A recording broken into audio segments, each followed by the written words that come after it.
పవన్ కళ్యాణ్కి ఎట్టకేలకు సరైనటువంటి చికిత్స అనేది ముంబైలో సర్జరీ అయితే చేశారు.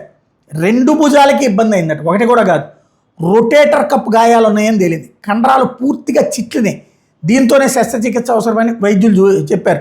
రెండు భుజాలకి ఒకేసారి శస్త్రచికిత్స చేస్తే నొప్పి తీవ్రత ఎక్కువగా ఉంటుంది, తట్టుకోవడం కష్టం.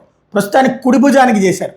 దీనికి ముందు అనుకున్నటువంటిది నార్మల్ అనుకున్నది కాస్త చాలా ఎక్కువ ప్రమాదకరమైన పరిస్థితి ఉందని గమనించి 3.5 గంటల టైం పట్టింది సర్జరీకి.